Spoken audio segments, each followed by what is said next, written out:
Good day, everyone, and welcome to the third webinar of the North American Energy Dialogue Series presented by the University of Alberta Energy Systems, the School of Government and Public Transformation at the Tecnológico de Monterrey, and the Kay Bailey Hutchinson Center for Energy, Law, and Business at the University of Texas at Austin. My name is Jorge Piñón, and I'm the director of the Latin American and Caribbean Energy and Environmental Program here at the University of Texas. 2019 was a record-setting year for energy trade between Canada, the United States, and Mexico. In September of that year, the United States exported more crude oil and petroleum products than it imported. The first month in which the US was a net petroleum exporter since monthly records began back in 1973. In 2019, Canada was the third largest source of US energy imports and the second largest destination of US energy exports, behind only Mexico. That year, the US imported over 4 million barrels a day of crude oil and refined products from Canada. That year, it was representing 48% of total US petroleum imports. US gasoline exports supply more than half of Mexico's gasoline consumption. US natural gas exports to Mexico in 2019 represented 42% of total US natural gas exports. In fact, Mexico imports more than 70% of its natural gas demand, and more than 90% of its natural gas imports come from the United States. So the question that we have today is, how are President Biden's energy and environmental policies going to impact US, Mexico, Canada energy trade? To answer and debate this question, we have assembled a superb panel of experts led by an excellent moderator, which I would like to introduce and turn over the program to. Rachel McCormick is the Consul General of Canada to the states of Arkansas, Louisiana, New Mexico, Oklahoma, and Texas. In the 5 years before her posting, she headed the energy and environmental section at the Canadian Embassy in Washington, D.C. She has represented the government of Canada in a range of international forums, including the Arctic Council, the North American Commission for Environmental Cooperation, and the United Nations. She also has held positions within the Canadian energy sector and at the World Trade Organization in Geneva. She holds a Bachelor of Arts with honors in economics for land use and environmental studies from the University of Saskatchewan, and a PhD in environmental science from the University of Calgary. Before I turn over the Consul General McCormick, a reminder to everyone, please feel free to join in the conversation and ask questions through the Zoom Q&A function. We will do our best to get as many of them as possible by the end of the program. Welcome, Consul General McCormick. Thank you so much, Jorge, and it's definitely an honor to be here to moderate this excellent panel and to work with three really excellent universities who are important contributors to knowledge on energy production and energy markets and the systems within North America. You mentioned a lot about the movements of energy within North America and the volumes that are being produced in our three countries. But just a note to think about, like in that same decade of all this growth, whether it be jobs or production, we've also had an increasing focus on environment, social and governance issues in the energy sector. And I think we're going to dig into that. That focus has come from, of course, environmental groups, but it's also come from corporate boardrooms, financial institutions, and academia. We've also seen a call for just transition and thinking about what jobs might mean in terms of the economies that have been reliant on different sources of natural resource production. We have competing headlines in the papers all the time. I know this week we saw in the Houston Chronicle a conversation about, the race for the greenest barrel of oil, at the same time as questions about, Brent topping $61, how high will oil prices go? Energy is always on the front of the minds of people in both Canada, the United States, and Mexico. On the policy front, of course, we have in Canada a clear goal for carbon neutrality, which is being advanced through a federal price on pollution, methane regulations, a clean fuel standards, phase out of coal, and a goal of 90% renewable electricity by 2030, amongst other policies. The Biden administration came in a month ago, integrating climate across all portfolios, including in the White House with respect to economic and security councils, and announcing significant goals in terms of reducing emissions, whether it be from methane regulations, halting production on mineral rights on federal lands, as well as, of course, decisions on energy infrastructure, including the KXL pipeline. And in Mexico, we've had President Andrés Manuel López Obrador signing a new initiative and having it discussed that will drastically affect how Mexico's energy generation takes place. So lots of to talk about. And in this frothy environment, our 4 distinguished panelists have kindly volunteered to talk about how the Biden administration might impact this North American energy scene. They're all very engaged on energy issues, and it's kind of exciting because they all come from different backgrounds. In fact, we have an engineer, economist, specialist in international relations, political science, as well as classical languages and English degrees. So it promises to be a very exciting conversation. So let me just introduce them to you.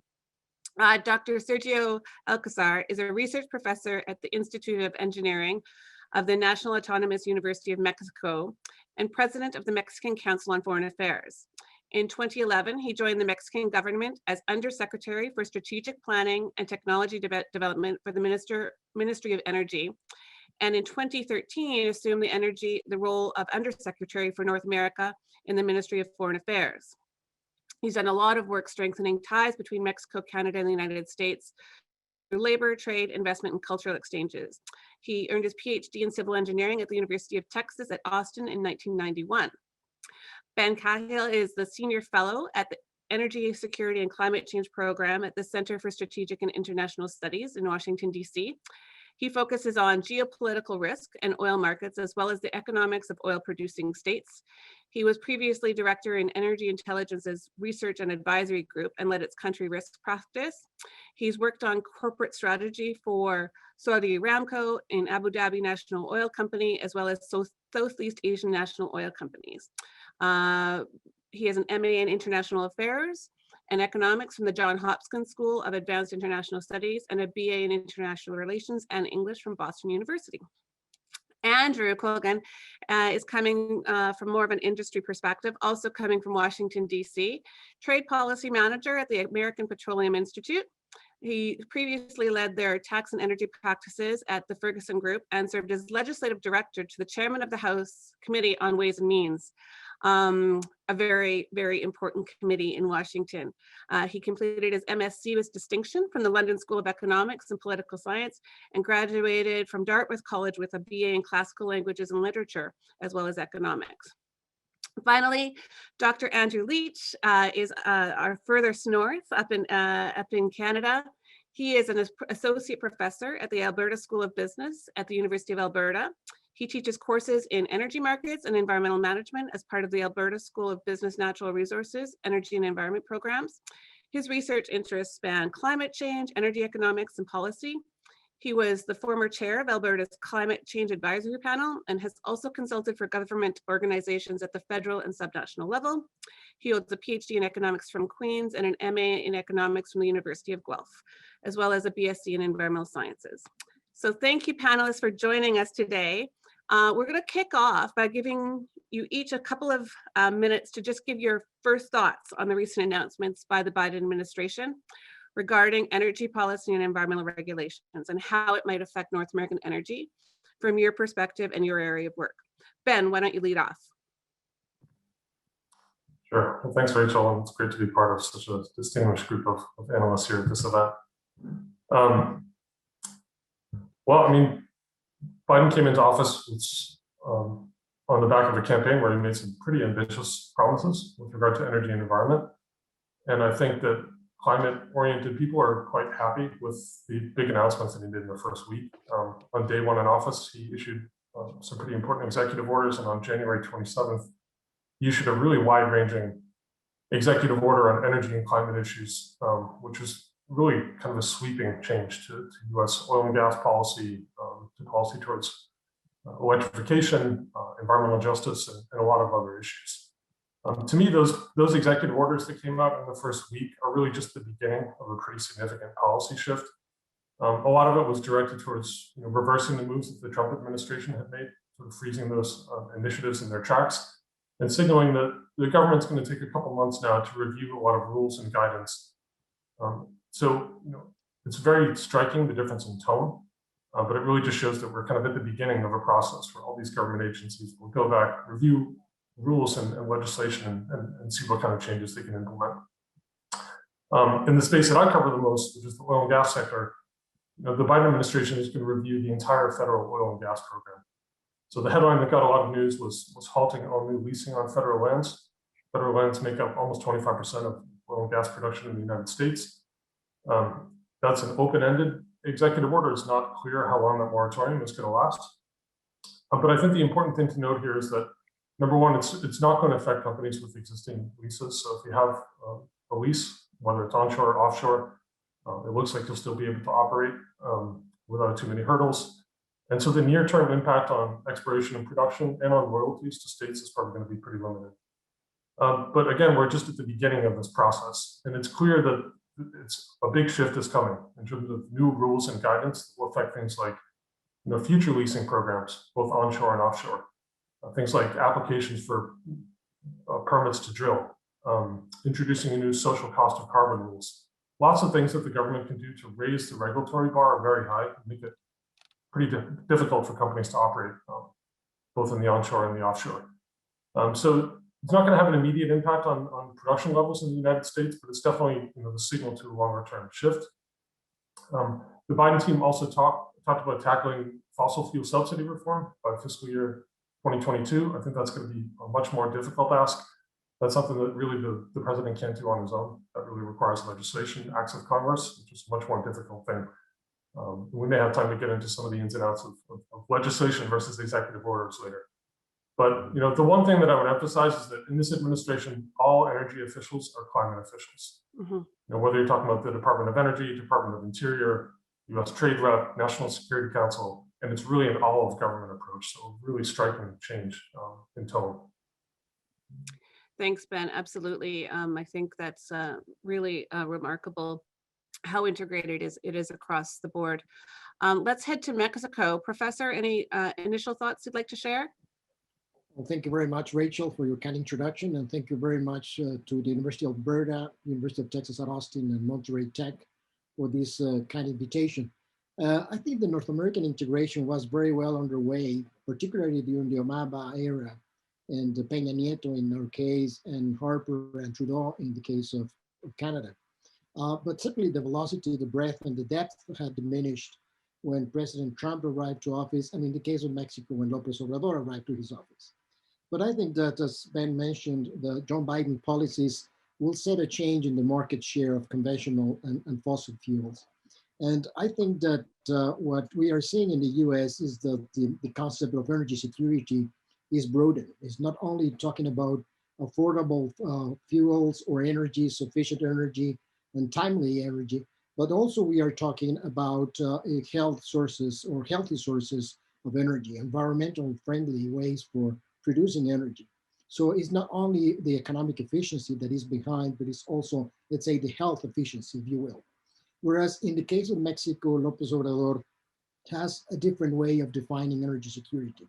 Is more of a national, or is more of energy nationalism, in which it's important for him who owns the energy resources and the transformation. And in his case, it must rely on the government. So when we talk about what would happen with these new policies that the Biden administration was putting forward, in the case of the North American integration, I guess the question will be, and I'm sure that on the Canadian and on the American side, the answer is yes, but I'm not sure that the Mexican will answer whether they are willing to reduce the carbon footprint and the greenhouse gases emissions in their energy matrix. And although the answer might be yes politically, but I don't think that in fact that may occur. And the question is if they will be willing, I'm talking about the Mexican government, for establishment of rules and the verification mechanism for North America so that we can actually reduce the CO2 emissions and the greenhouse gas effects. Mexico will continue to import natural gas from the US, but the question is what would happen in among the three countries. And you know, perhaps one thing that we should discuss is it would be of importance for the three countries to react or reenact the North American Leaders Summit. And why not sort of proposing the establishment of a trilateral task force on energy, in which we can discuss USMCA and legal protection. We can discuss technologies, let's say artificial intelligence, hydrogen batteries, smart grids. We can also discuss climate change with the participation of all the ministries that are relevant. So I think we are in a position that the future is to be written. I don't know what's going to happen with the new initiative that President López Obrador had proposed to Congress, and I'll be happy to discuss in the next few minutes what are the consequences that I think that may have, not only for Mexico, but for the integration at all. Thanks, Sergio. Really glad you mentioned USMCA. I think that'll be something that comes in across the conversation today in terms of trade. And of course, the North American Leaders table is always an important aspect to think about. It was always amazing to me that it wasn't until 2014 that the energy ministers of our three countries got together, considering how strong that backbone is for driving economies, as well as, you know, so much connected to all of our lifelines. And so I think that's an interesting table to think about as well. Let's head up to Alberta, and Dr. Leach, your initial thoughts. Sure, thanks everybody. I brought some slides, so hopefully people can see them. Mostly for my own speaking notes and for anything else. But I think when you think about the Biden administration, you know, we got a real shock probably on day one, or a real sign on day one of the material importance of climate and energy issues and the Biden administration's take on them to our domestic energy markets with Keystone XL. But I think we're probably underplaying it if we look at that as being the big news story. I think the Biden presidency has bits and pieces that are going to affect all three of our major trading markets with the US, so oil, natural gas, and power markets. And then there's that overriding bit of that Ben really emphasized, of how much the Biden administration is really changing the US approach on climate, and relative to the Trump presidency, of course, but maybe even relative to the Obama presidency, which I think prioritized healthcare, certainly in the last 2/3 of the term over climate issues. So those are going to have some knock-on issues all the way into the major Canadian energy sector sectors over the next couple of years. So let's talk about oil markets for a sec. So I think the biggest context, right, is we don't know what the post-COVID era looks like in oil markets. And I brought some pictures. So, you know, when we talk about the size of the shock on global oil demand, I think it's you know, we've taken out basically almost 20 full years of oil demand growth with the COVID shock. And the systematic view has been, oh, it's going to be a fast recovery. Well, maybe not that fast. Well, maybe not as fast as we thought. Well, maybe a little slower than that. And we've gone month after month after month to this being a long-lasting shock. And that has real implications, particularly here in Alberta, if we're looking at a multi-year event in terms of global oil demand growth. I think the second thing is that understanding this in context is that we're not in the world we were in, even in the Harper era, when Canada was a source, and Mexico as well, were sources of heavy crude, but sources of crude that were investable locally or partially investable locally to the North American market.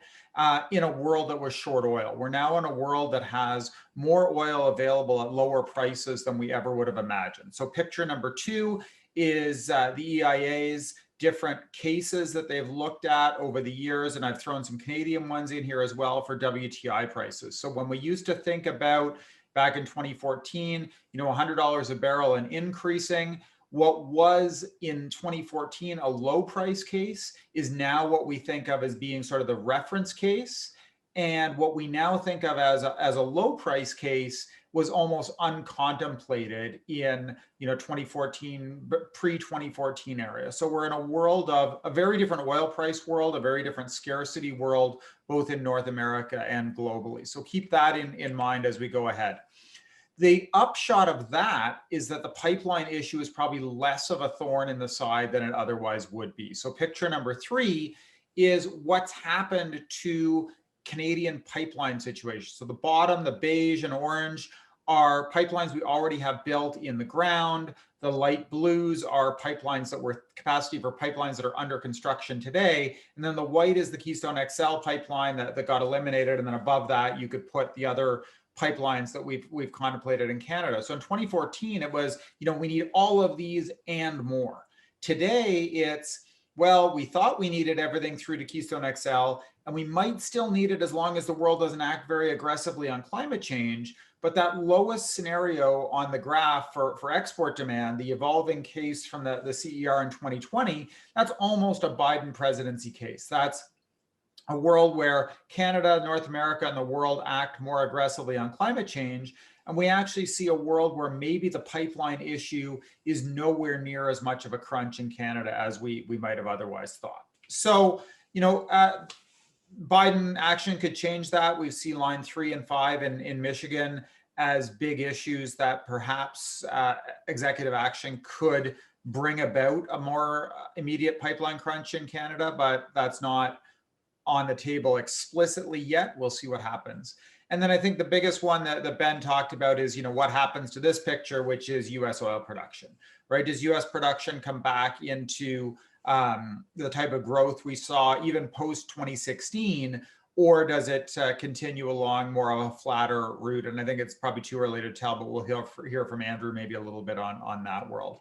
So 2 quick things before I turn this over. Don't sleep on gas markets, right? Fracking regulations matter a lot for US gas production, as well as the methane regs that Ben talked about that effectively put more supply into the domestic market. And one of the things that I've been watching, and this is the new EIA update, is if you check out that bottom wedge on these graphs, which is the pipeline imports from Canada, the EIA is still contemplating scenarios where within their forecast horizon, essentially imports from Canada become a margin of error in US gas supply over on the right-hand side. So if we're in a world where the US expands its production greatly, US exports to Mexico become really important and US imports from Canada become limited. US exports to Canada continue to play a bigger role in our market, particularly in Ontario. And then I'll quickly touch on power markets, then I'm out. So don't forget that we have this longstanding trading relationship north-south between Canada and the US. But as you see a push to meet our domestic climate goals, moving more of that clean electricity east-west becomes more of a national priority. At the same time as this, solar and wind build out in the US, work by people like Chris Clack in Colorado, et cetera, really emphasizes how much we need the integration of more transmission build out both east, west, and north, south to take advantage of those resources in all of our countries. And of course, solar in Mexico is another add-on to that. So, the role of the Biden administration on power trade, I think we're yet to see any big signs of that, but that's a big wild card for Canada. So those are my pictures of the day, and thanks for your attention. Thanks, Andrew. I think those graphics are really helpful for situating us. And I'm glad you mentioned the electricity aspect. Of course, like you said, the energy infrastructure really runs north-south in so many ways. I think, between 2014 and 2019, Canada had 5 presidential permits approved in terms of transmission from Canada to the US. And, when you look at it as a country, we only export maybe 2%, and it's all clean. It's all hydro, it's zero emission electricity. And it was really important, of course, for that import to be recognized in the Clean Power Plan. But in some regions like the Northeast, it goes up to as much as 25%. And I think that infrastructure is going to be so important in terms of energy transition. But unfortunately, a lot of those transmission lines haven't been built because of local resistance. And so, You know, for me, you know, the New Hampshire state, I always say, you know, it's called the granite state for a reason, and putting a line underground is pretty difficult and costly. And so I think there's going to have to be lots of good conversations about that infrastructure that you talked about, and electricity. Also helpful to situate the gas trends as well in terms of that. Also an important aspect of the energy transition conversation. So now over to our Washington DC based Andrew, and a industry based focus. Your initial thoughts? Thank you. This is exciting because I get to inhabit my favorite role, which is a contrarian.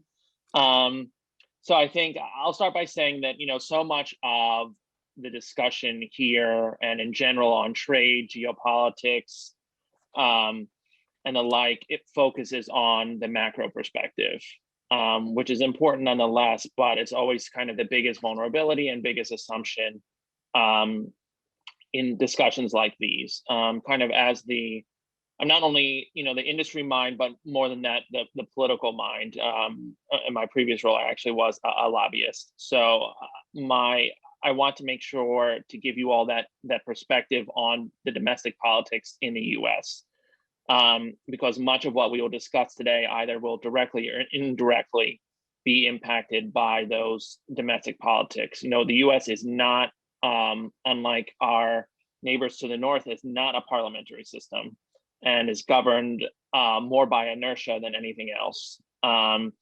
so, yes, the President Biden's climate decisions are new, but it's not as large of a seismic shift as it appears.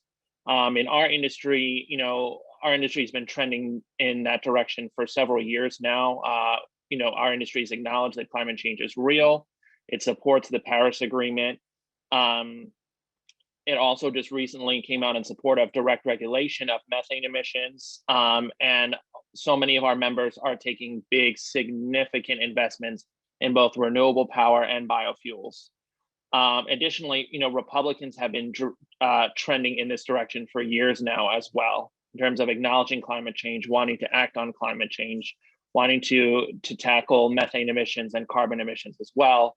The question has always been over policy, and, you know, fundamentally the policy difference being mandates versus incentives. That's an oversimplification, but that's kind of where it is. So I just want to, I don't want to cloudy or muddy the waters too much, but everything we discuss here will be infinitely more complicated than it appears. The presidency, you know, President Biden has razor thin margins in both the House. He only has a margin of 5 Democrats, and he has a margin of one senator. And, you know, this is really important because there are a lot of oil and gas producing states that have Democratic members. You know, he has cobbled together an informal coalition of a bunch of different, you know, interest groups, including organized labor, climate folks, progressives as well. But that coalition is often at odds. And, you know, we can look, the Keystone XL decision is a perfect example of that. It kind of crystallizes some of those confrontations within his own coalition. You have organized labor that is very upset about the decision because it will cost a significant amount of jobs. And then, as I mentioned earlier, you know, he needs and will have to rely on Democrats from these oil and gas producing states who are upset about it as well. Both chambers recently passed a budget for for fiscal year 2021. And one of the peculiarities of the process in the Senate is called a vote-a-rama, which is just a series of amendment votes, one after the other. And one of the most interesting votes was, in fact, there was one on Keystone XL, and then there was a separate one on several other climate issues. And it pulled Democrats from New Mexico, both Democrats from New Mexico, both Democrats from Colorado, Bob Casey, who's a Democrat from Pennsylvania, as well as Senator Manchin from West Virginia. That's 6 right there. And so those voices will be really, really, really important going forward. And the president will not only have to work with them, but he'll have to rely on them for much of his domestic agenda and foreign agenda as well, not just in the energy and environmental space, but elsewhere as well. So my thing that I will focus on and try to emphasize is that this policy making is complicated and it's dirty, and it's not going to be as simple as we all like to think. Thank you, Andrew. And I have to say, you know, the Canadian Embassy has its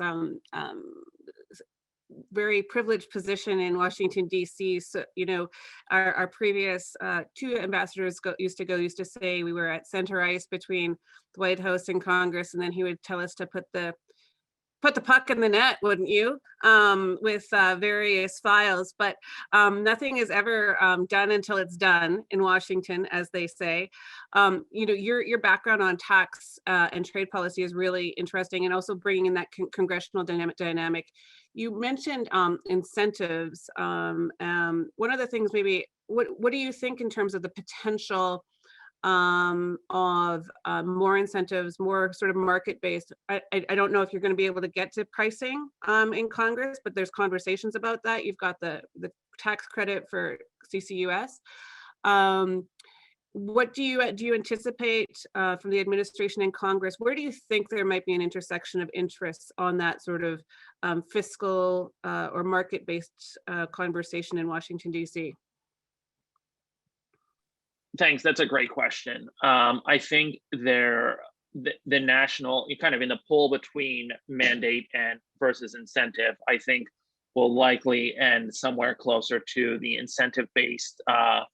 You know, CCUS, the 45Q tax credit is a really important credit for not only for our industry, but also for the country in general, in terms of incentivizing the capture and sequestration of carbon, and that will continue to play an important role going forward. We're all, you know, several members of Congress, including the now chairman of the Senate Finance Committee, are looking at these proposals called our tech neutral tax incentives, and so essentially they set out benchmarks. And if either incrementally or it's a binary, and depending on how your technology fares within those benchmarks, then you will get a certain credit or deduction. And it's intended to be technology neutral, not only, and there's also then would be a ramp down based off of market capitalization as well.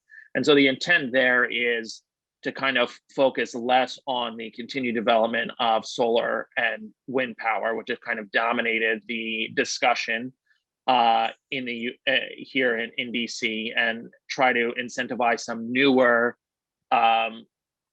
technologies like fuel cells, hydrogen, et cetera. And so I think that will play an important role going forward. And, you know, as I said, the margins are really thin in the House. And so things like and in the Senate, so things like a nationalized clean power plan or a federal clean power plan like that are going to be a very heavy lift, whereas something more like incentivizing companies through the tax code, or whether they be direct payments or otherwise, to improve their efficiency or carbon intensity are more likely to happen. Great. Thank you. Ben, you mentioned two of the things that I think have gotten some attention and sort of, I think, tethered our considerations in terms of what the biggest impact will be, and that's the fossil fuel subsidies, which of course is something that we've talked about at the international level for years, phasing out fossil fuel subsidies. And I think there's obviously different interpretations of what that means. And then the second one, in terms of the moratorium on leases on federal lands, Andrew brought up, of course, the balance in Congress, but of course, you have to help those oil and producing states, many of which are very reliant on the revenues that come from leases, especially in the West. How do you anticipate some of these policy discussions going forward, and is there a space for a North American conversation on them? Yeah, I do think that subsidy reform for fossil fuels is going to be very difficult to pull off for all the reasons that Andrew just mentioned. When you have a narrow majority in both houses of Congress, getting legislation done is tough, period. I mean, most energy legislation is really hard to push through these days. So the mega trend that we've seen over the last 10 years and beyond in the United States is that more energy policy is done through executive orders. And of course, those can be reversed by the next president. We've seen that from Obama to Trump and Trump to Biden. The issue of subsidy reform, I think, is going to be really tricky. To take one example, there's something called the intangible drilling costs incentives in the United States, which really let you make huge tax deductions for about 60 to 80% of your drilling costs in some cases. And this has really been a fundamental way of supporting the shale boom in the United States. It really creates a lot of incentives for companies to reinvest. I think that's going to be off the table. It's just going to be too hard to fix that. Some of the other fossil fuel subsidy reforms are actually designed to promote things like CCS, like enhanced oil recovery using carbon dioxide. Again, I think those are going to be tricky to touch. Some other fossil fuel subsidy reforms have to do with things like being able to deduct royalties that you pay to governments abroad if you're a major oil and gas company with international operations. I think by and large these are going to be tough to do, and I think the target is kind of aspirational, but it's going to be much more difficult to make progress there. In terms of the impact of the drilling ban, I think that this is basically a very important signal about trying to initiate a longer-term shift away from fossil fuels. In a way, it would be incompatible with the Biden team's climate goals if they didn't take action on leasing now, because the ripple effects are only going to become clear over 10 years and beyond, right? So I don't really think there's going to be a near-term impact on exploration, production, or even an investment. There are a lot of uncertainties about what will happen with things like drilling permits. And again, these regulatory rules that will materialize over the next year and beyond. There could be some big impacts for potential leaseholders. We'll have to wait and see. I think it's still kind of early days. In terms of the impact on the trilateral energy agenda and energy trade between the US, Canada, and Mexico, I actually don't really see the federal drilling ban as having a huge impact. But the keep it in the ground movement and the difficulty of building infrastructure and pipelines, that is something that really has a material impact.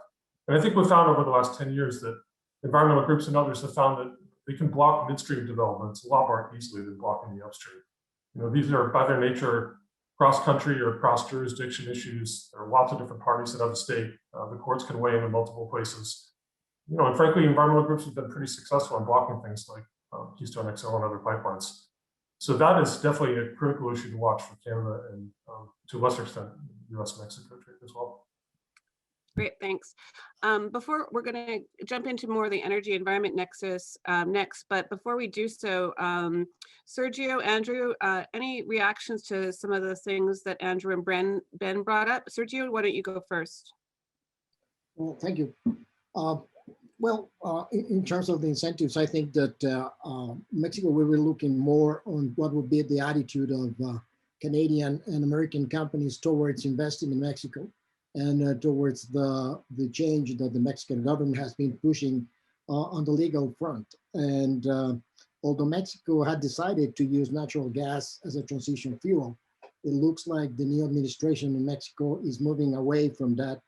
And although imports will continue, as I said, the main initiative from the Mexican government is to produce more oil from the state-owned company Pemex, and also to strengthen the monopoly that the Power Commission has, the Electric Power Commission has in Mexico. This is interesting because CFE is already the most dominant player in the electricity market.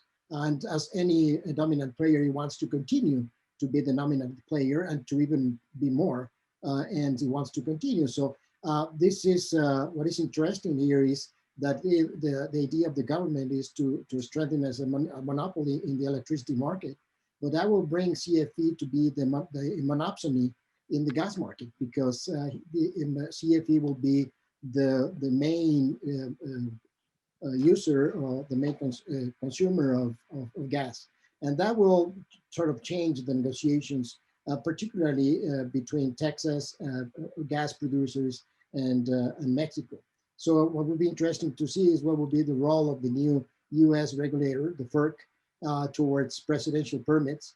If natural gas is being used to for CFE, whereas also CFE is producing energy with fossil fuel, fuel oil. Pemex has an excessive production of fuel oil, and that's because of the refinery system that is not up to date to really refine the fuel oil. And the idea of CFE is to use fuel oil to generate electricity. So that will be against what is being said from the US and Canada to reduce climate change impacts and to reduce the emissions. I don't think that Mexico will change its policy until 2024 when our president will finish his term. But then on the other side, we have this series of contradictions. Just last September, the Ministry of Economy here in Mexico just loosened the tariffs to import electric vehicles because we want to sort of clean the transportation fleet in the country. But then the question is, how are you going to provide the electricity to charge those electric vehicles? If you're going to use fuel oil, it doesn't make any sense to have electric vehicles. So, I mean, those kind of contradictions are at stake here in Mexico. So when we talk about incentives in the US, there will not be incentives here in Mexico. The incentives will be for state-owned companies, whether Pemex or CFE, to generate electricity on one, on the other one to produce oil as much as possible and to reduce the amount of gasoline that is imported. I don't think they are interested in importing gas, to reduce the importation of gas, just because it doesn't make any sense from a market point of view. They don't have the money. The Mexican government does not have the money to have alternative sources for this. But that's not the case for the gasoline, when it's being thought more from the ideological point of view rather than from the energy efficiency point of view, or economic efficiency point of view. Thanks. And I think there's going to be lots of interesting conversations from some of the international investors that were coming into Mexico for renewable energy projects as these policies get further down the road. Andrew, any reactions from you on the first set of conversations?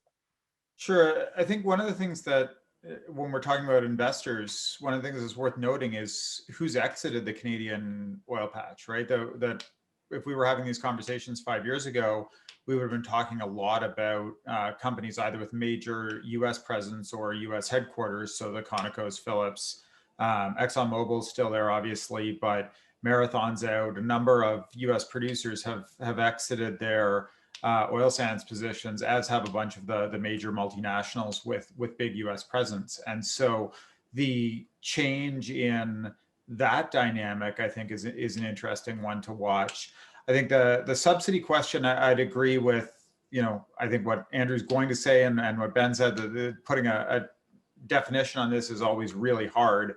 And that a lot of times, what you're looking at is, well, can I deduct this cost under this heading? If I can't deduct it under that heading, it doesn't mean I can't deduct it. It just means I'm going to deduct it somewhere else. And in the Canadian context, the other thing that matters, of course, is the federalism side of this, that a lot of when groups point to oil and gas subsidies, a lot of those are provincial programs. They're not federal programs. So they're things that are outside of the reach of what we would normally think of as trade negotiations or trilateral negotiations. There's something that our federal government can't necessarily commit to change. So I'll leave it at that. Thanks. And Andrew, I think Colgan, I think you wanted to jump in on the subsidy question as well. Yeah, sorry, I also just have to do my job as well. And I think part of what makes the quote unquote subsidy discussion so difficult, again, what the other Andrew said, is the definition of that. We were all puzzled by the announcement by the Biden's announcement of eliminating fossil fuel subsidies as well, because we're not actually really sure what that means. We assume it's more demand side because in the tax sense, our industry does not receive any subsidies. Intangible drilling costs have been mentioned. That, like some of the other provisions that are singled out, are just expensing provisions as well and don't imply any additional funds or anything from the government. It's merely just expensing and deducting operating costs and investment costs that kind of reflect the unique nature of our industry that general expensing provisions that will work for like normal manufacturing wouldn't necessarily apply to ours, but it's kind of it's an equivalency question. But it certainly are not direct subsidies like the investment and production tax credits for wind and solar. And so there's that question as well, and that's kind of makes the discussion so difficult, and what makes the discussion around those expensing provisions so difficult as well is because of their all unique and also not unique nature as well. And so I just needed to make that point because that plays into my discussion about politics and the regional politics here. Thanks, absolutely. Thanks for jumping in on that. So now we're going to move more to sort of the energy and environment nexus. And I think actually, as I'm seeing some Q&A come in, and I know we're going to get to that later, but a lot of it is focusing in this area. At the beginning of the session, Sergio mentioned the North American Leaders Summits and the things that have come out of that. And, it wasn't too long ago that actually President Obama and Prime Minister Trudeau had this comprehensive statement on climate, energy, and conservation. It talked about things like mid-century strategies, energy efficiency, methane, HFCs, vehicles, etc. And then that was a basis for a trilateral conversation that had things like 50% clean power by 2025, mission innovation, reducing methane, accelerating clean transport. A lot has changed in 5 years, but then we've also seen big commitments to carbon neutrality by companies and governments. And so in some ways the yardsticks have moved, but many of the same issues remain on the table, and many of the same issues I think are ripe for action. At the same time, of course, we have that jobs aspect, just transition conversation, sort of horizontal across all of this. We talk a lot about the opportunities that exist in terms of jobs in the clean energy sector and as part of energy's transition, including perhaps as with cleaner oil and gas being part of that solution.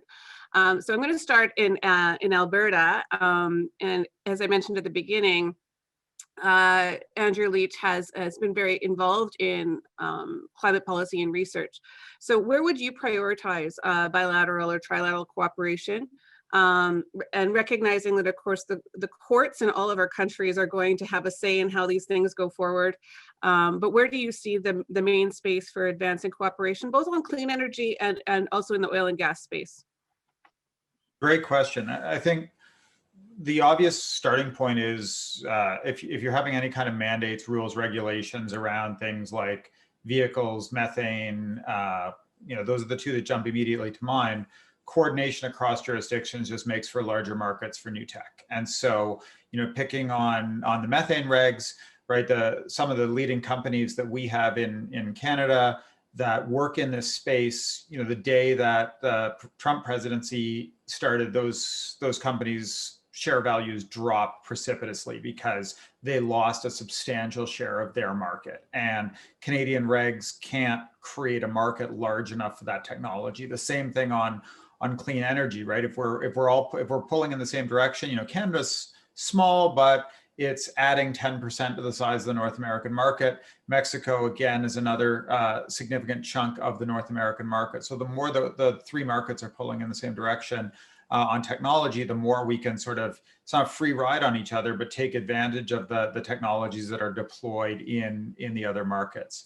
At the same time, I think we have different challenges. So you look at, Alberta maybe has something in common with the US because of our coal dependence, but in the rest of Canada, or a lot of the rest of Canada, we have the opposite problem, the opposite situation where our electricity has been largely decarbonized in a lot of our major jurisdictions for a long period of time. And so framing targets, framing goals, framing things as, where do we get to or where did we come from can create a lot of those tensions between the two states. And we've seen this for decades in Canada-US climate policy, right? Where you can think of Jean Chrétien going to Kyoto and the marching orders being do better than the Yanks. The Americans commit to 5% below 1990. We commit to 6% below 1990, with ignoring completely the fact that 6% for us was a much, much more stringent reach in terms of where the abatement opportunities were and where our emissions trends were. We just get caught up in that, we're doing the same thing as them, we're committing to the same thing as them. And I think the more we can get away from that, reduction relative to a baseline and start thinking about, are our policies compatible? Does a refinery operating in Denver face the same trade-off as one operating in Fort Saskatchewan, as one operating in Montreal, as one operating in Mexico, in terms of the value of emissions reducing technology, et cetera? I think that's the coordination that gets our markets pulling in the right direction. Thanks. And thanks for raising the methane, because I think definitely I can say from my vantage point here in Texas, we've had lots of interest in bringing down Canadian technologies into the Permian, whether it's being capture. And I think, really interesting conversation happening in Texas right now on flaring, and a conversation that happened in Alberta in terms of capturing a resource from an economic perspective, not necessarily from an environmental imperative. And I think that's an interesting space for sure on methane. Sergio, we've heard a lot more from the Mexican government on hydrocarbons. We've had perhaps investments in the electricity sector that are, reinvesting in coal in some instances in Mexico. Where do you see potential for cooperation with the Biden administration, focusing more on sort of clean energy transition? Where do you see things going there?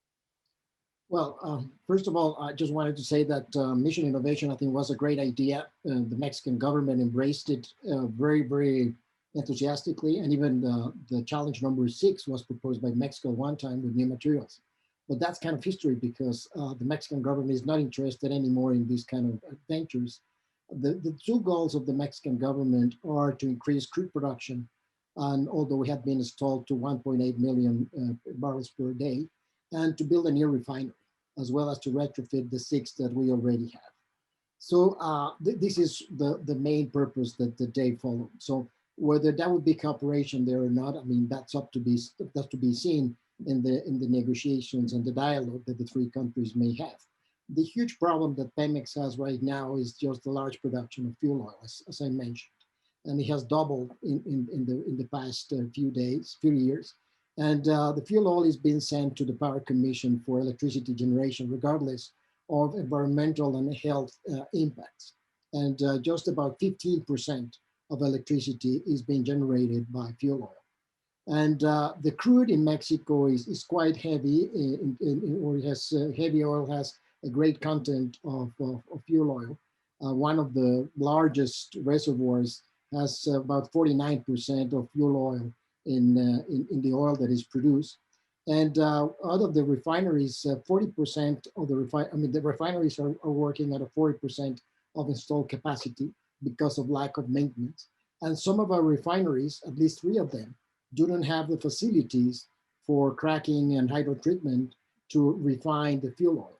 So the question is what to do with the fuel oil. And if we don't have an answer with that soon, the Power Commission will continue to burn it and to generate electricity with all the harmful effects. It would make a lot of sense, for example, to cooperate on the building an integrated gasification combined cycle plant, like the one in Tampa Bay that was built in 1996. There is one in Texas, a part of the Texas Clean Energy Project.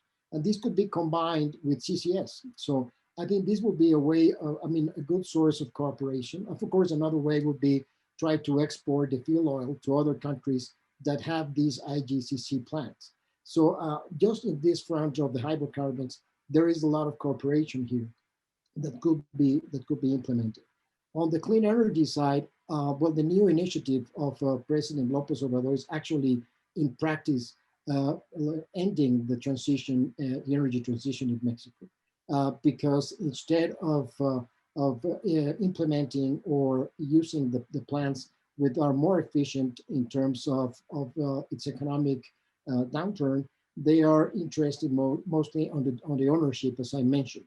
And regardless of the dispatching, it will be mostly the allocation and dispatch of power plants will be based on a criteria of mostly on ownership, hydros, CFE, combined cycle plants, And then afterwards, there will be the wind and the solar plants and other CC plants. So with these law is implemented, I think it will be very difficult to find any incentive and any possible cooperation from the US and Canada towards clean energies, just by the fact that clean energies won't be in the horizon for the Mexican government in the next at least 3 to 4 years. So I'm sorry to say that, but that's what may happen.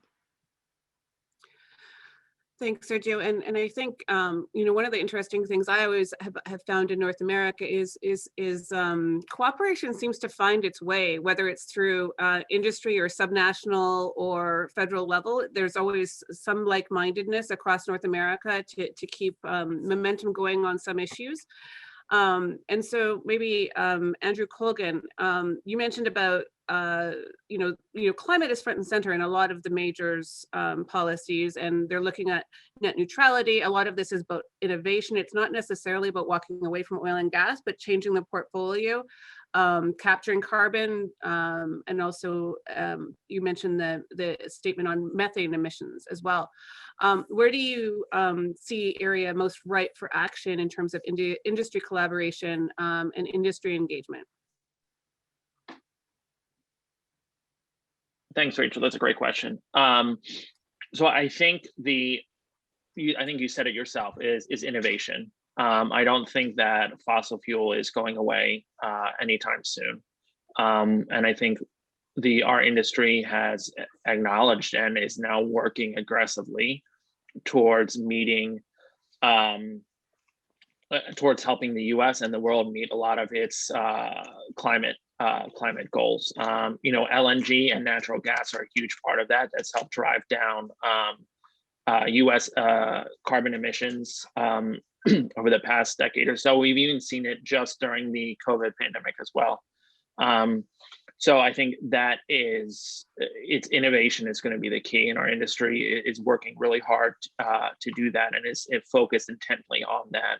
One of those will be methane emissions, because we're also seeing pressure on methane emissions from foreign markets as well.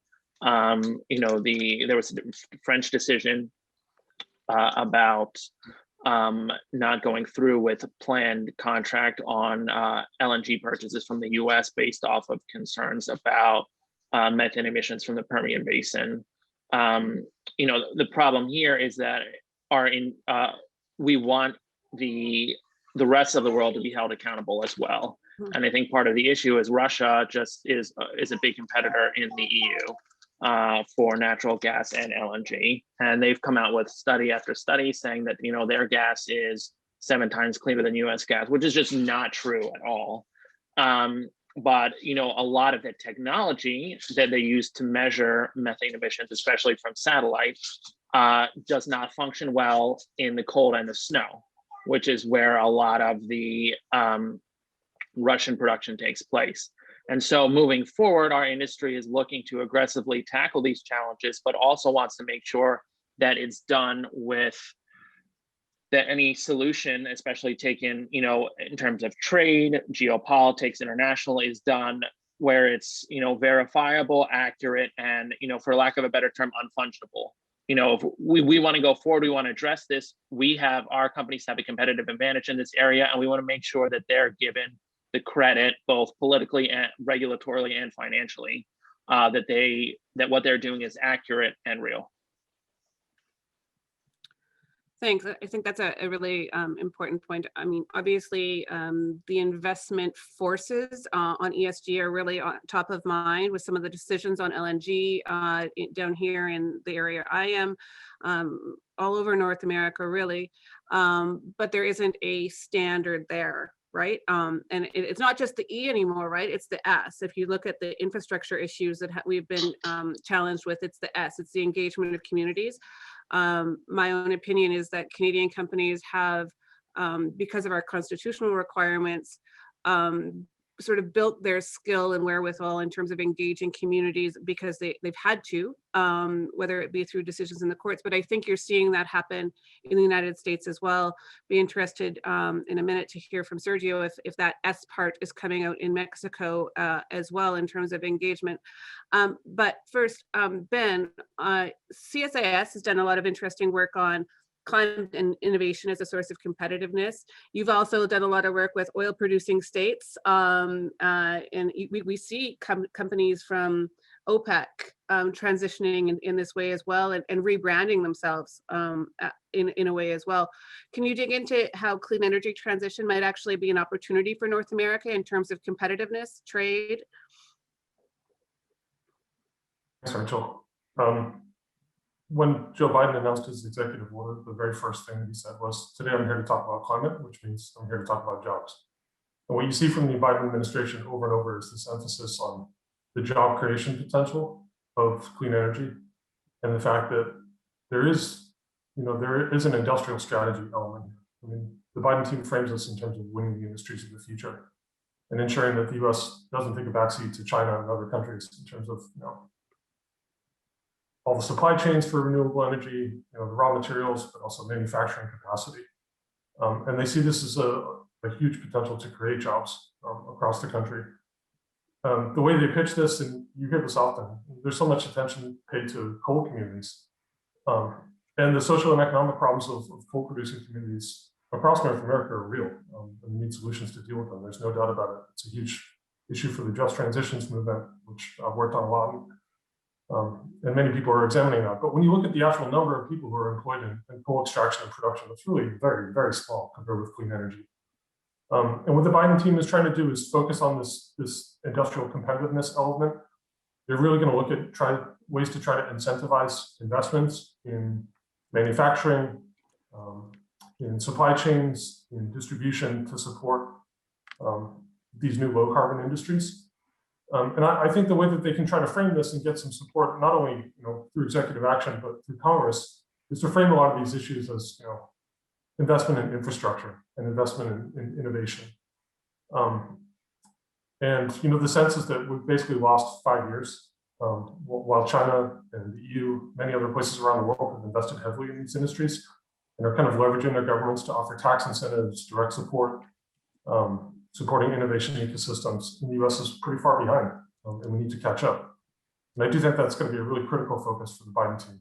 It's a tough ask because the reality is that there are millions of people who are employed in the oil and gas sector. And in a lot of the producing states, it's a huge political issue to take any moves that are going to threaten jobs.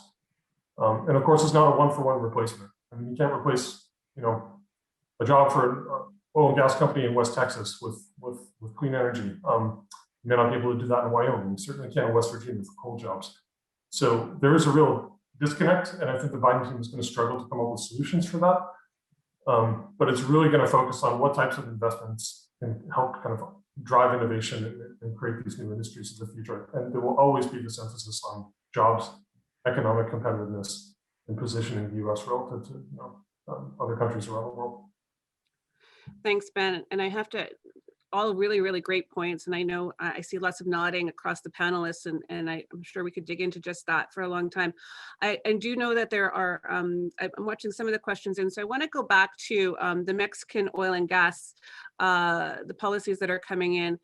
And first off, maybe Sergio, how is your reflections on how the international perspective, the North American perspective, investors, those sorts of things are being factored into how the policy is being developed, and then maybe go back to Andrew Colgan and Ben to dig into a bit of the response that we might, that you're hearing in Washington, D.C., both from industry and government. Well, I like the word that Ben used, disconnect, and probably this is an appropriate definition of the Mexican policies right now. On the one hand, you have the Ministry of Economy, who was recently appointed, and she presented the 4 pillars for the recovery of the economy of Mexico because of COVID. And she talked about competitiveness, inclusive growth. She talks about innovation and investment promotion and protection. But then a week later, you have this initiative that comes from the Office of the President that talks about the going back to the monopoly of the Power Commission. And it rules back the energy reform changes that were made. And they really are against not only the Mexican Constitution, they are against all the treaties that Mexico has signed, like NAFTA at one time, now USMCA. And regarding health, environment, sustainability, economic competition, government investments, and so forth. And so the question is what is the reality behind all this? Is this just a political move from the president because he just wants to state that he is against the energy reform and he wants his law to be passed, although probably in the Supreme Court it will be shut down? Or he's really serious about changing the whole market, the energy market in Mexico? That's to be seen. But in any case, I think that there are pretty bad news for investment in Mexico.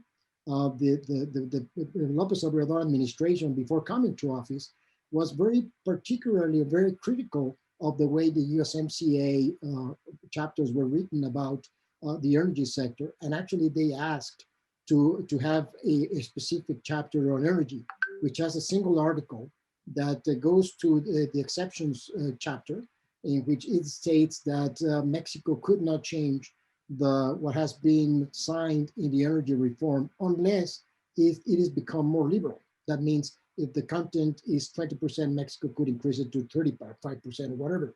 So, but that shouldn't be, rolling back the energy reform shouldn't be allowed because of the USMCA. That's not explicit in USMCA. Actually, you have to read it very carefully. And this is something that I just learned literally a few hours ago, that you have to go to TPP to actually find the sources of why Mexico, the limit of Mexico of not changing the energy reform. And so we will see how that affects the investment. But there is a very serious concern on the private sector in Mexico that will diminish the interest in investment in Mexico.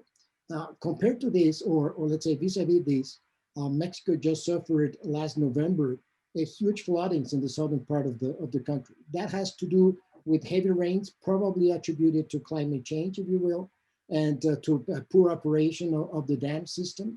But the president didn't acknowledge the climate change to be a source of this flooding. Actually, López Obrador has never mentioned climate change in all his speeches in 2 years in office. Just these past weeks, Mexico announced its NDCs, and they were really rolled back to what we were before. We are committing NDCs to about 20% reduction by 2030, which is about what we had been doing, we should have been done in the next couple of years. So I wouldn't say that the Mexican administration is really committed to climate change, is not part of its narrative, as well as I don't think it's committed in real work on reducing the effect of climate change through clean energies. So I think that's what is happening. Ben, did you want to jump in on the possible space and reactions from Washington? Sure. So last month, the Secretaries of State and Energy and Commerce sent a letter to Mexican officials complaining about the unfair treatment of American companies that invested in Mexico, both in the oil and gas sector and power sector. And so one of the questions I've been thinking about is, where does this sit on the priorities for the Biden team in terms of bilateral relations with Mexico? I think there's definitely a sense that Trump gave AMLO a free pass on a lot of energy trade issues because he was so focused on migration, building the border wall, all those other things, and didn't really push back on some of these policies. But I do think that the Biden team is much more likely to bring it up. It's not going to be the primary issue. Things like security, narco trafficking, migration, those are going to be the big issues in US-Mexico ties from my perspective. But I do think the energy issues will come up. I think that there are legitimate complaints about the way that American investments in Mexico's electricity sector and oil and gas sector are played out. I mean, if you think back to a couple of years ago, companies were extremely excited about the constitutional reforms in Mexico that led to oil and gas investment. We had regular bid rounds, pretty attractive contract framework, huge amount of acreage open up, shallow water, deep water. There was something for everyone. And that's why you saw so many companies show up. And it all came crashing down. And it's kind of like the worst case scenario for energy investors. And the same in the electricity sector. It's not just an oil and gas story. You know, we had a couple auctions for clean energy that were very successful, drew a whole range of companies from around the world, including American companies. And that again has come crashing down because there's this very clear effort to support the CFE in the electricity sector and Pemex. So I do think American companies will push back. It's an issue they'll continue to raise with the White House. From my perspective, though, I just don't think it's going to shift on those policies. I mean, the guy came into office with a very clear agenda of what kind of energy vision he wants to enact, and he's extremely skeptical of private investment. He's got a very strong attachment to the CFE and Pemex as national institutions, despite all of Pemex's problems. So they'll raise it, but I don't think they're going to have much success.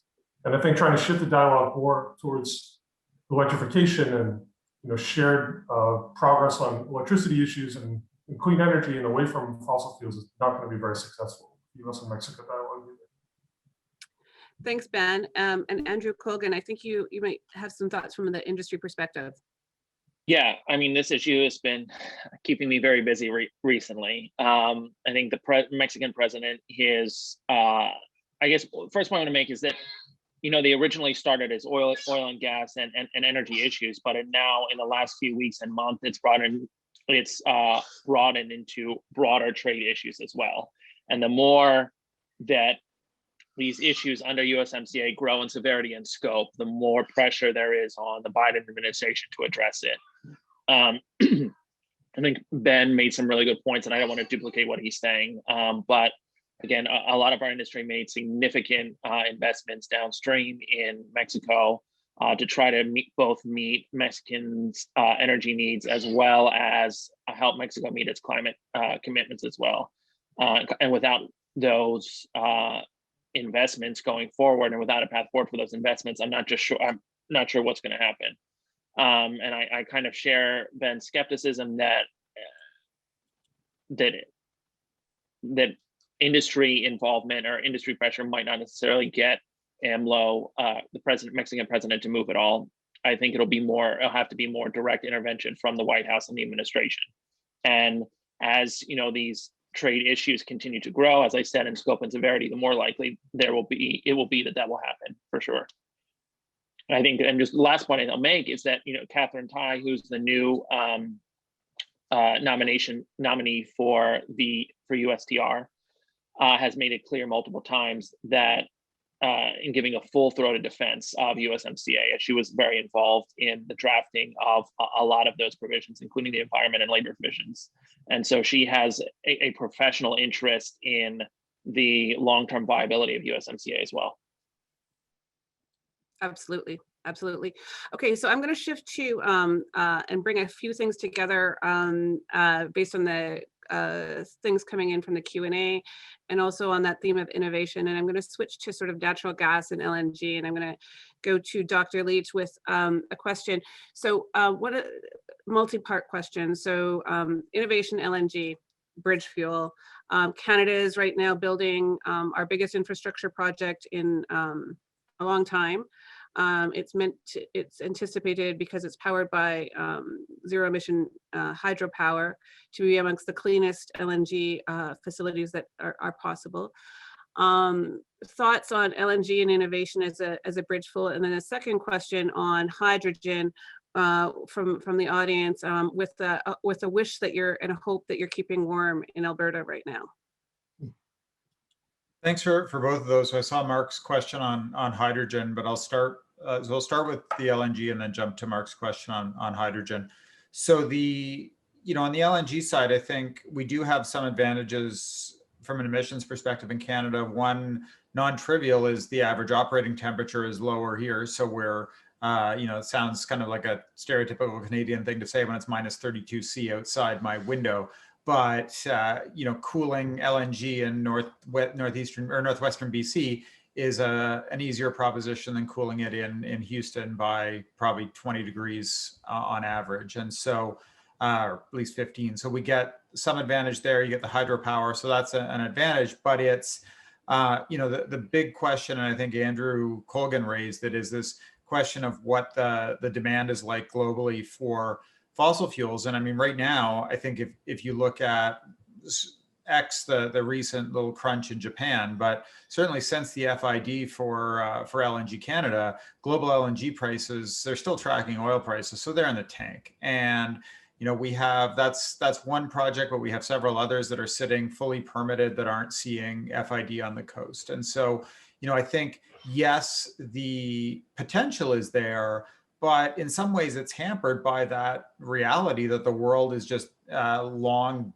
cheap hydrocarbons. So yes, we're going to keep using hydrocarbons, but are we past the world where, you're going to see double-digit FOB prices for LNG delivered to Asia? If you're not back in that world, you can't make greenfield LNG work in North America unless you're banking on really discounted gas. And the narrative in Alberta has kind of been, we're going to build these LNG prices, they're going to bring our wellhead prices of natural gas back to some of the levels that we're used to, but there's just not enough room in the market if you're, unless someone's going to build a facility for you for free.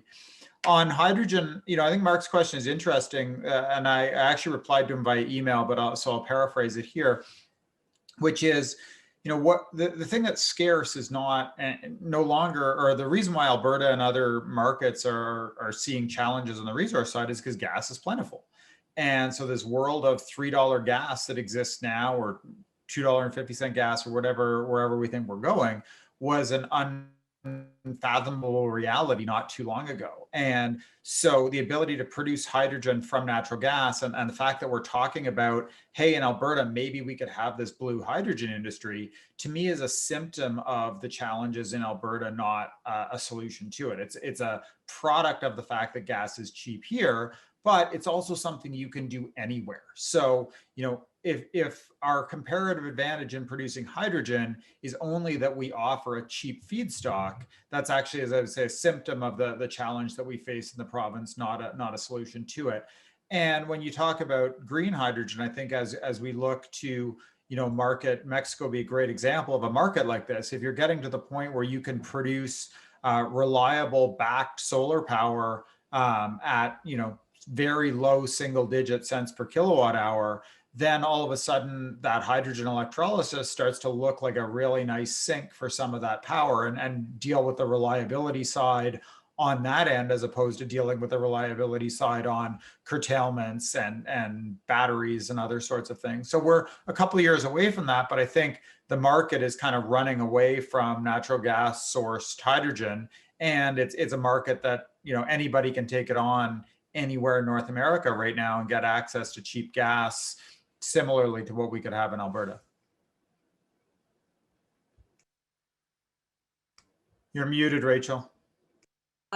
We couldn't get through a whole thing without somebody doing that. It had to be me. Ben, I think you had some thoughts on LNG demand and future projects. Yeah, real quick, because I know we're short on time, but I totally agree with what Andrew said. This is a pretty narrow market for any prospective LNG supplier. Just this week, we had Qatar essentially take final investment decision on 4 new trains. They might build another 2 trains, which would bring capacity all the way up to 126 million tons per year. The market looks pretty well supplied out to 2040. And I think the trend we've seen in the last couple of years is that the only projects that have really moved forward have been those that have been led by portfolio players. So these are companies that don't need to have long-term contracts in hand to access financing. And it's a tough world out there for LNG suppliers, whether you're talking about the United States, Canada, East Africa, or elsewhere. It all depends on the future of long-term LNG demand. In Asia, I think there's a lot of reasons to be skeptical that gas can continue to compete for a very long time with cheap coal and increasingly cheap renewables. But yeah, I would say, outside of Qatar and Russia and the additional projects that the US is bringing on, there's not a lot of extra space for prospective suppliers. So in Canada, when you add in all the kind of, the regulatory issues and the right-of-way issues and the difficulty of building pipelines, it's pretty tough to do. And I think even before COVID, the Wall Street, the CapEx coming into natural gas was already going down. I think I think I think John Butler's going to join us right away here, but while he comes on, wanted to just check with Sergio about what the context of the discussion is in Mexico in terms of energy security and natural gas. If there is a concern about that, as lower demand might impact those exports or the demand. And welcome to the littlest panel member. And congratulations to everybody on the panel. I think at least 4 of us have kids at home today for various reasons. So Sergio, over to you on the Mexico perspective. Thank you. Thank you, Rachel. Well, just due to the low price of the commodity, I don't think there are any incentives for Mexico to invest in natural gas production, particularly when the money is scarce. As I said, the Mexican government has decided to produce more oil, not to produce more natural gas, and they are willing to accept the imports from the US. And of course, that wouldn't be the choice that I would have made in terms of investing the resources from the public sector. I rather have liked to have invested in development of solar, wind, and geothermal plants, which are free of CO2 emissions, but that has not been the case. Now, we will see more imports from natural gas, particularly from CFE. The question is how reliable the system will be with the transmission grids that we have right now. As I said, we have this blackout in December 28 that indicated that our electric system is at its limit. It has inadequate transmission and distribution grids. It has aged infrastructure and poorly maintained infrastructure. So the backup and the storage becomes of importance for the electric system in order to accommodate the intermittencies that occur. So I think this, talking about areas of collaboration, this might be an area of cooperation between our countries to improve the backup and the storage for energy. And this has to do with some planning from the Mexican government. And wants to be a significant player, of course, in all these. But I don't see from the natural gas point of view anything that will, push the Mexican government to invest into this sector. Rather, they want to invest in oil and, as I said, in other types of fuels for the electric market. Thanks. John, welcome. Hi, Rachel. One of the common themes, if you look at the questions, was the impact of electrification on a variety of things. And so if I put a couple of the questions together, the first one is, we talked about the impact of COVID on the demand for oil. What is the short-term and long-term estimate of how electrification will impact that demand? And then second, that requires a lot of infrastructure. Are any of the 3 countries going to be able to build the required infrastructure to support a growth in electrification that we're expecting, particularly transmission? So with that, I will turn it over to you, Rachel. Great, thanks, John. Welcome from the University of Texas at Austin. Okay, maybe Andrew Leach, do you want to kick off? Yeah, I think I referred earlier to Chris Clack's work, which I think is really good on this to illustrate how much, not only how much transmission is required, but I think to think of it the other way around, which is how much more transmission enables us to use the resources that we have. And so, the same way we think about it for fossil fuels, right? The reason why it can be warm in many parts of indoors in many parts of the country right now is because we created infrastructure to allow Alberta gas or now Pennsylvania gas to heat homes and businesses in other parts of the country. Same thing on the electricity side. We have hydro north and west and east sides of Canada that let us store energy, that let us have large dispatchable generating facilities. We've got nuclear across the country. We've got great wind resources in the center. We've got great solar resources as you move further south through the plains. And so a lot of those, that kind of wind is always blowing somewhere only matters if we have the transmission to get it to market, right? Mm-hmm. The hydro storage capacity is going to be underutilized and undervalued if it's not connected by transmission that lets it be used as a sink for some of these other things. And then, you add on to it the pieces that we already talked about, thinking about the potential for things like hydrogen production, et cetera, that if you're building that type of capacity, the more markets it's connected to, the more likely it is to be able to take advantage of low cost power. And the less likely you are to have a renewable discount that is sizable if you're building new generation. So your ability to take advantage of these new technologies and the low cost of power is massive. And I think probably in spades in Mexico, you think of the changes that we're bringing about, where you now have solar with battery that gives you low cost, relatively reliable electricity. Transmission grid just amplifies that. And when you think about manufacturing potential, quality of life, lodging, space heating, HVAC, all of these sorts of things are enabled by that more reliable electricity transmission. So I think it's crucial. Thanks so much. Ben, over to you for your thoughts. Well, that was a great answer, and it was really comprehensive. So I don't know that I have too much to add. But on the US side, I do think we're probably underestimating all the logistical and political challenges with this kind of massive scale of electrification of everything. It's going to mean a huge expansion of land use for solar and wind. It's going to mean a lot more permitting and right-of-way issues we'll have to overcome for transmission lines. And for anyone interested in this topic, I've referred you to this book called Superpower by Russell Gold. Many of you on the call probably read it. It's a great story because it's about the difficulty of building essentially one large-scale transmission line from wind centers in the United States to demand centers, and about the complexity of dealing with multiple states, multiple regulatory agencies. I mean, this stuff is really hard to do.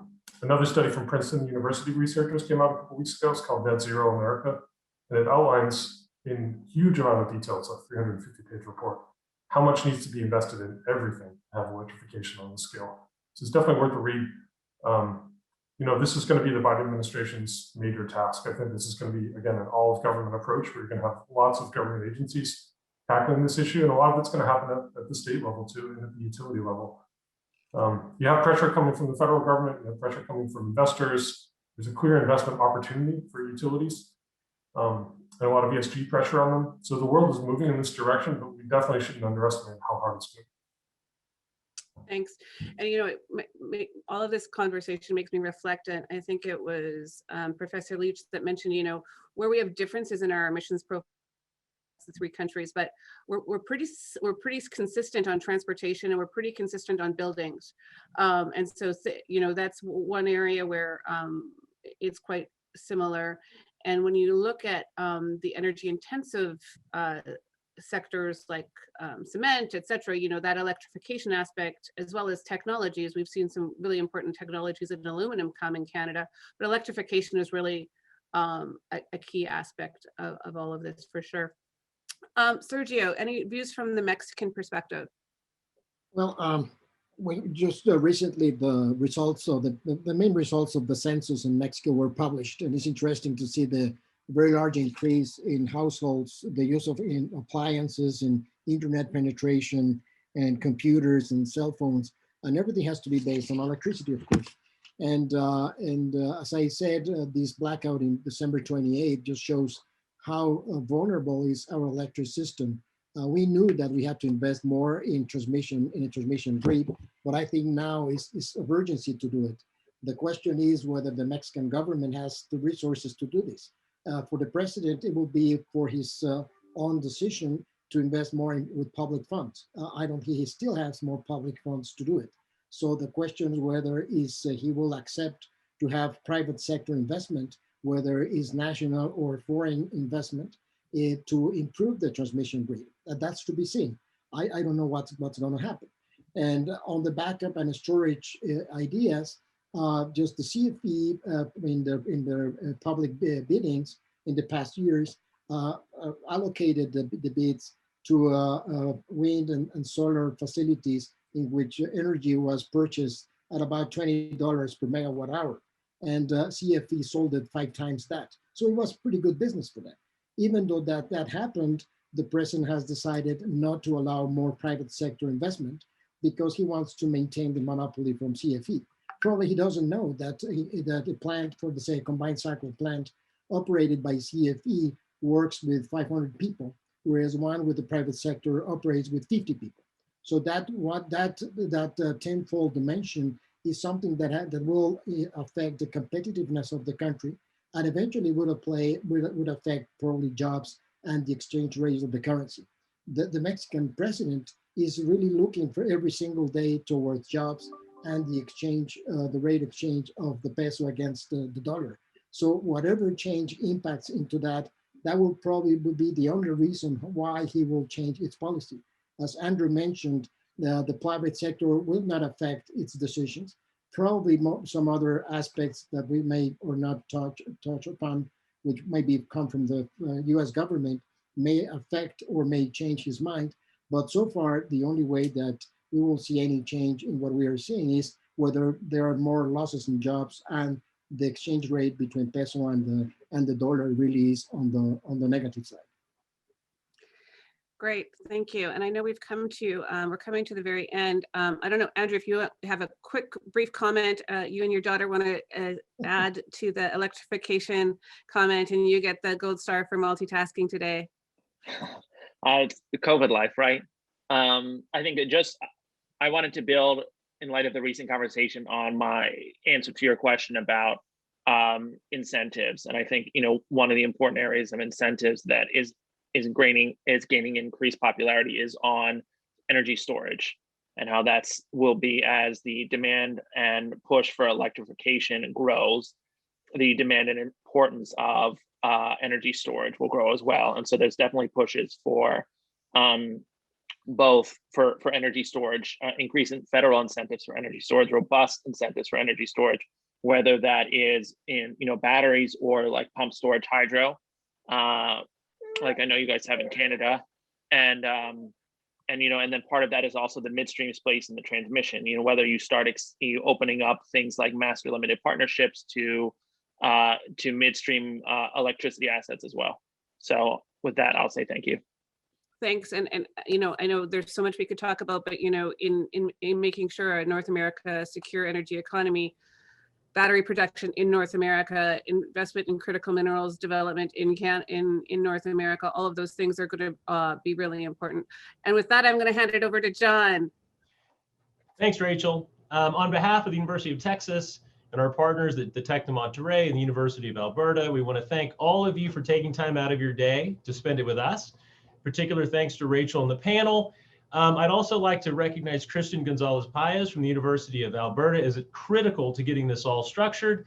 And as a final note, we'll have our next event in the series later this spring or early in the summer. So please check your inboxes. You'll be getting invitations from us soon. Everybody stay well, and thank you again. Thanks all.